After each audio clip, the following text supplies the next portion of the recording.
told about the scenery. The Walrus and the Carpenter by Lewis Carroll. From Through the Looking Glass and What Alice Found There, written in 1872. The sun was shining on the sea, shining with all its might. He did its very best to make the billows smooth and bright. And this was odd, because it was the middle of the night. The moon was shining sulkily, because she thought the sun had no business to be there. After the day was done, it was very rude of him, she said, to come and spoil the fun. The sea was wet as it could be. Sands were dry as dry. Could not see a cloud, because no clouds were in the sky. No birds were flying overhead. There were no birds to fly. The Walrus and the Carpenter were walking close at hand. They wept like anything to see such quantities of sand. If this were only cleared away, they said, it would be grand. If 7 maids with 7 lots swept it for half a year, do you suppose, the Walrus said, that they could get it clear?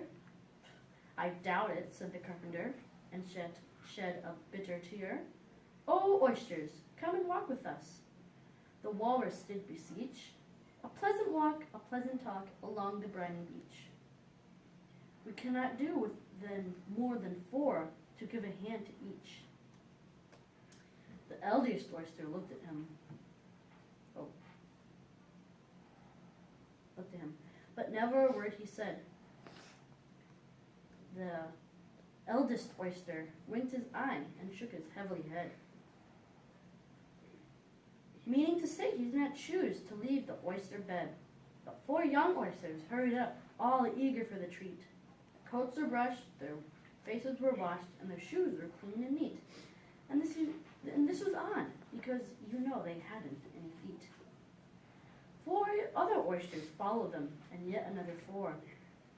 And thick and fast it came at last, and more and more and more, all hopping through the frothy waves and scrambling to the shore. The Walrus and the Carpenter walked a mile or so, and they rested on a rock conveniently low. All the little oysters stood and waited in a row. The time has come, the Walrus said, to talk of many things. Of shoes, of ships, of sealing wax, of cabbages and kings. And why not the sea is boiling hot, or whether pigs have wings? But wait a bit, the oysters cried, before we have our chat, for some of us are all out of breath, and some of us are fat. No hurry, said the Carpenter, and thanked them much for that. A loaf of bread, the Walrus said, is what we chiefly need.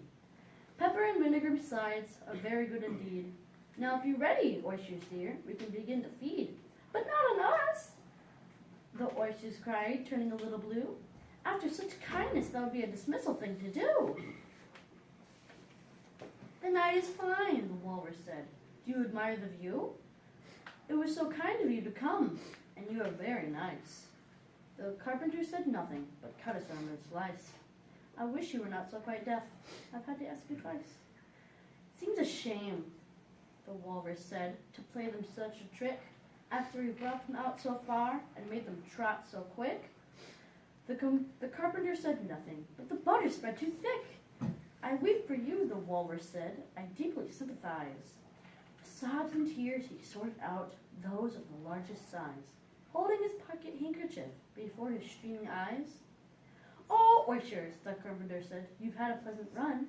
Shall we be trotting home again? But answer came there none, and this was scarcely odd, because they'd eaten every one.